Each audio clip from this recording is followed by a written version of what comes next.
Hello दोस्तों, अगर मैं आपसे एक सिंपल सवाल आज पूछूं कि आने वाले 20 से 25 सालों में इंडिया में इन्वेस्टर्स के लिए क्लीन एनर्जी सेगमेंट में सबसे ज्यादा वेल्थ कौन क्रिएट करेगा? क्या वो होगा सोलर एनर्जी या फिर ग्रीन हाइड्रोजन या फिर इलेक्ट्रिक व्हीकल्स यानी कि ईवीज? और सबसे इंपॉर्टेंट बात, इन तीनों टेक्नोलॉजीज में कौन इंडिया के $1 ट्रिलियन एनर्जी ट्रांजिशन को ड्राइव करेगा और ये टेक्नोलॉजीज एक दूसरे के साथ कैसे इंटरैक्ट करेंगी? इंडिया अपनी इकोनॉमिक हिस्ट्री के सबसे बड़े ट्रांसफॉर्मेशन के एज पर खड़ा हुआ है। एक ऐसा ट्रांजिशन जहां पर देश फॉसिल फ्यूल डिपेंडेंट इकोनॉमी से क्लीन, रेजिलिएंट और आत्मनिर्भर एनर्जी सिस्टम की तरफ मूव कर रहा है। इससे दूसरे देशों पर हमारी डिपेंडेंस कम होगी और अपनी एनर्जी हम खुद प्रोड्यूस करेंगे। कई डेकेड्स तक कोल, ऑयल और नेचुरल गैस ने इंडिया के इंडस्ट्रीज, ट्रांसपोर्टेशन नेटवर्क्स और इलेक्ट्रिसिटी सिस्टम्स को पावर किया, लेकिन आज इंडिया दो पैरेलल रियलिटीज का सामना कर रहा है। एक तरफ एनर्जी डिमांड रैपिडली बढ़ रही है क्योंकि अर्बनाइजेशन एंड इंडस्ट्रियलाइजेशन एक्सेलरेट हो रही है। दूसरी तरफ क्लाइमेट चेंज और एनर्जी सिक्योरिटी कंसर्न्स दुनिया भर के कंट्रीज को मजबूर कर रहे हैं कि वो एनर्जी प्रोडक्शन और कंजम्पशन को रीथिंक करें। इसीलिए आज के वीडियो में हम समझेंगे इंडिया की एनर्जी डिमांड फ्यूचर में कितनी बढ़ने वाली है, इसमें सोलर पावर का क्या रोल होगा, ग्रीन हाइड्रोजन इंडस्ट्री को कैसे चेंज करेगा और इलेक्ट्रिक व्हीकल्स ट्रांसपोर्टेशन को कैसे ट्रांसफॉर्म करेंगे। और सबसे इंपॉर्टेंट बात यह है कि ये तीन टेक्नोलॉजीज मिलकर इंडिया की इकोनॉमी को कैसे रीशेप कर सकते हैं एंड हम इन्वेस्टर्स के लिए कहां पर अपॉर्चुनिटीज मिलेगी। तो चलिए शुरू करते हैं।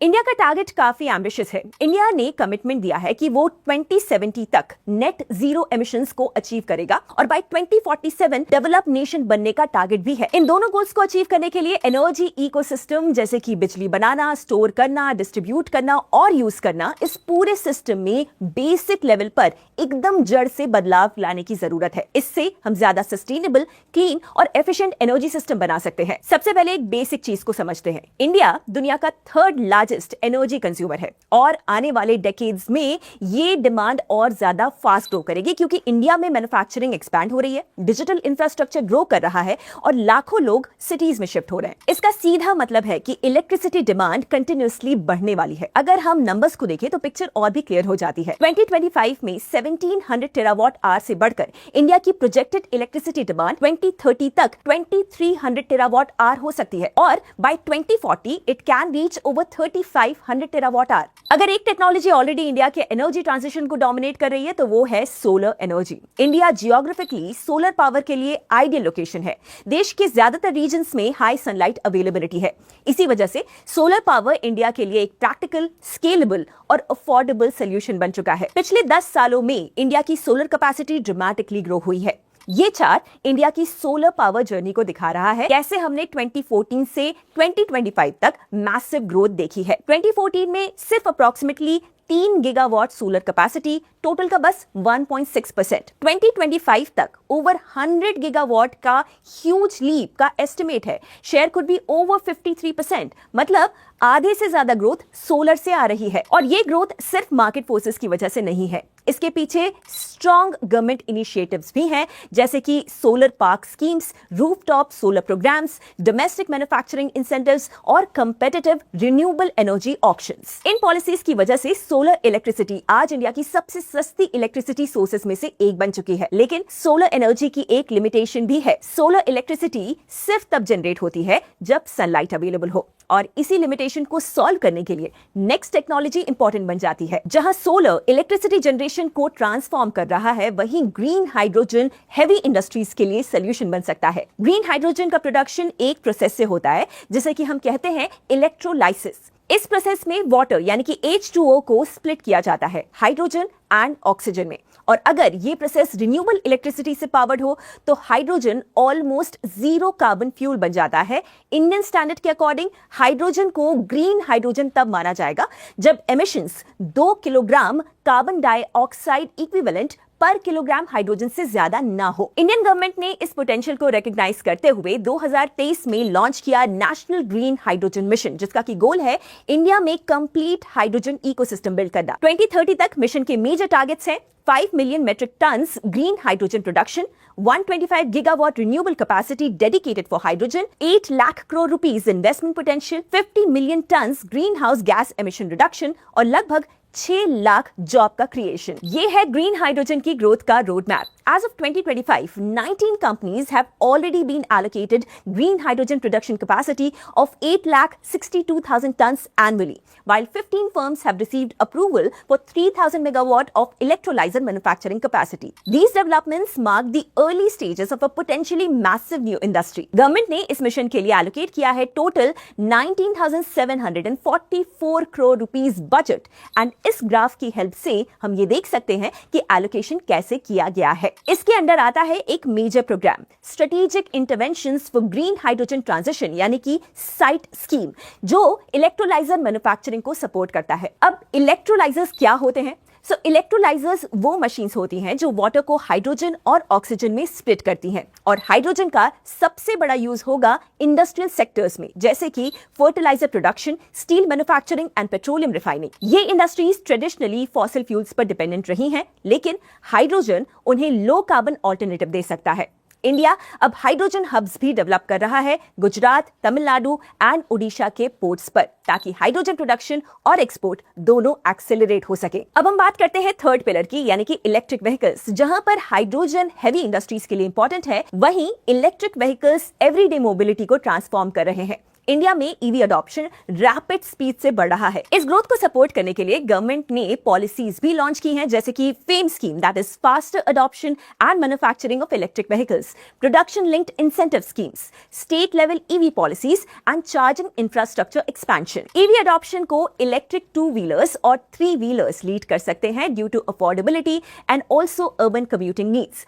ये ग्राफ क्लियरली शो करता है ग्रोथ अपॉर्चुनिटीज को। इंटरेस्टिंगली, स्टडीज ये भी सजेस्ट करती हैं कि 2032 तक पूरे ईवी मार्केट को पावर करने के लिए इंडिया की रिन्यूएबल एनर्जी कैपेसिटी का सिर्फ लगभग 3% ही रिक्वायर्ड होगा। मतलब रिन्यूएबल इलेक्ट्रिसिटी ईवी ग्रोथ को कंफर्टेबली सपोर्ट कर सकती है। इंडिया हाइड्रोजन इनोवेशन में भी अग्रेसिवली इन्वेस्ट कर रहा है। स्ट्रेटेजिक हाइड्रोजन इनोवेशन पार्टनरशिप यानी कि शिप में पार्टिसिपेट कर रहे हैं बाक यानी कि Bhabha atomic research centre, ISRO यानी कि Indian space research organisation, CSIR यानी कि council of scientific and industrial research, IITs यानी कि Indian institutes of technology and IISC यानी Indian institute of science. Hydrogen innovation ecosystem की जर्नी को अगर हम ध्यान से देखें तो इस मिशन ने ऑलरेडी 23 R&D प्रोजेक्ट्स को फंड कर लिए हैं, एडिशनल फंडिंग अपॉर्चुनिटीज के साथ उन स्टार्टअप्स के लिए जो हाइड्रोजन स्टोरेज, ट्रांसपोर्ट और प्रोडक्शन टेक्नोलॉजीज पर वर्क कर रहे हैं। इंडिया ग्लोबल पार्टनरशिप्स भी बिल्ड कर रहा है European union, UK, Germany, Singapore के साथ, ताकि hydrogen safety standards, technology development और एक्सपोर्ट मार्केट्स एक्सपैंड किए जा सकें। अब सबसे इंपॉर्टेंट सवाल,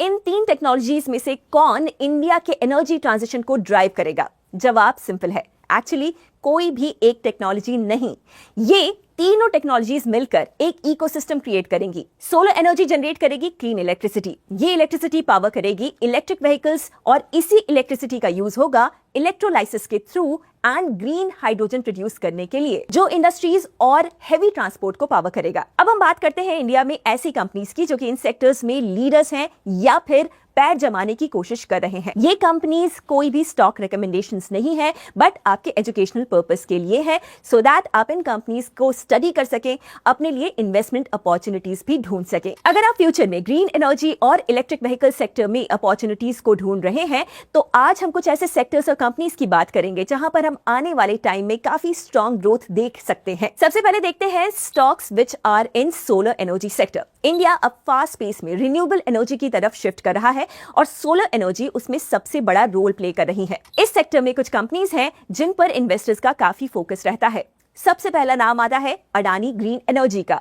ये इंडिया के लार्जेस्ट रिन्यूएबल एनर्जी प्लेयर्स में से एक हैं और लार्ज स्केल सोलर और विंड प्रोजेक्ट्स डेवलप कर रहे हैं। इसके बाद आता है टाटा पावर। टाटा पावर सिर्फ इलेक्ट्रिसिटी जनरेट करने वाली कंपनी नहीं है, company solar rooftop, EV charging और रिन्यूएबल इंटीग्रेशन जैसे एरियाज में भी अग्रेसिवली एक्सपैंड कर रही है। तीसरी कंपनी है वारी एनर्जीज। ये इंडिया की largest solar module manufacturing companies में से एक है और अब ग्लोबल मार्केट में भी अपनी प्रेजेंस को बढ़ा रहे हैं। इसके अलावा बोरोसिल रिन्यूएबल्स भी काफी इंपॉर्टेंट कंपनी है, क्योंकि ये सोलर ग्लास को सप्लाई करते हैं जो सोलर इंडस्ट्री में एक क्रिटिकल कंपोनेंट होता है। और एक fast growing mid cap company है KPI ग्रीन एनर्जी, जो कि सोलर पावर प्रोजेक्ट्स को डेवलप करने पे फोकस कर रहे हैं। अब बात करते हैं एक और इमर्जिंग सेक्टर की, ग्रीन हाइड्रोजन। ग्रीन हाइड्रोजन को फ्यूचर फ्यूल भी बोला जा रहा है और इंडिया भी इस सेक्टर में अग्रेसिवली इन्वेस्ट कर रहा है। हाँ, ये सेक्टर अभी अर्ली स्टेज में है, लेकिन काफी बड़ी कंपनीज ऑलरेडी इस स्पेस में एंट्री ले चुकी हैं। सबसे बड़ा नाम है रिलायंस इंडस्ट्रीज का। रिलायंस ग्रीन हाइड्रोजन और ग्रीन अमोनिया में लार्ज स्केल इन्वेस्टमेंट्स को प्लान कर रहा है। इसके साथ एनटीपीसी भी हाइड्रोजन हब्स को डेवलप करने पर काम कर रहे हैं और इसको गवर्नमेंट का स्ट्रॉन्ग बैकिंग भी मिला हुआ है। इंफ्रास्ट्रक्चर साइड पर लार्सन एंड टुब्रो यानी कि एलएनटी भी इंपॉर्टेंट रोल प्ले कर सकते हैं, क्योंकि ये इलेक्ट्रोलाइजर्स और लार्ज इंडस्ट्रियल इंफ्रास्ट्रक्चर प्रोजेक्ट्स में एक्सपर्ट हैं। इसके अलावा गेल हाइड्रोजन ब्लेंडिंग और गैस इंफ्रास्ट्रक्चर पर काम कर रहे हैं और इंडियन ऑयल कॉर्पोरेशन भी हाइड्रोजन के पायलट प्रोजेक्ट्स को रन कर रहे हैं। लेकिन एक इंपॉर्टेंट बात यहाँ पर ध्यान रखनी काफी ज्यादा जरूरी है। ग्रीन हाइड्रोजन अभी अर्ली स्टेज सेक्टर है, इसीलिए ये companies pure play hydrogen companies नहीं है, बल्कि डाइवर्सिफाइड जायंट्स हैं जो कि ग्रेजुअली सेक्टर में एंटर कर रहे हैं। अब बात करते हैं तीसरे और बहुत ही फास्ट ग्रोइंग सेक्टर की, इलेक्ट्रिक व्हीकल्स।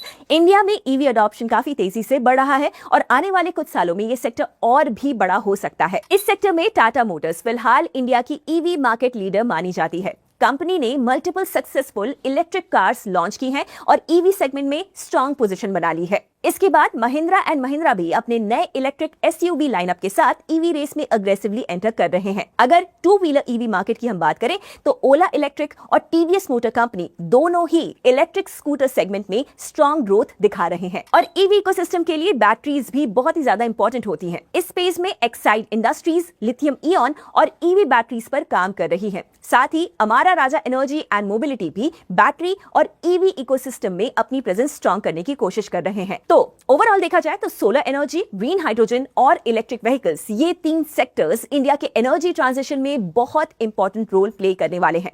इसी वजह से लॉन्ग टर्म में इन्वेस्टर्स का फोकस भी इन सेक्टर्स पर काफी ज्यादा रहने वाला है। इंडिया का क्लीन एनर्जी ट्रांजिशन सिर्फ एनवायरमेंट स्टोरी नहीं है। इंडिया का clean energy transition 21st century का सबसे बड़ा इकोनॉमिक ट्रांसफॉर्मेशन भी हो सकता है।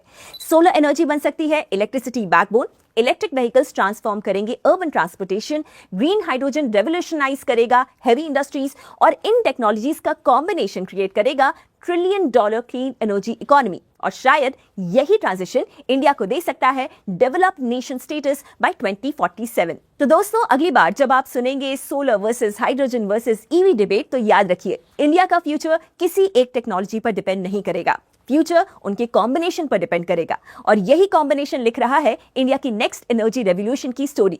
Thank you for watching. I am Gauri. मिलते हैं नेक्स्ट एपिसोड में। Investment in securities market are subject to market risks. Read all the related documents carefully before investing.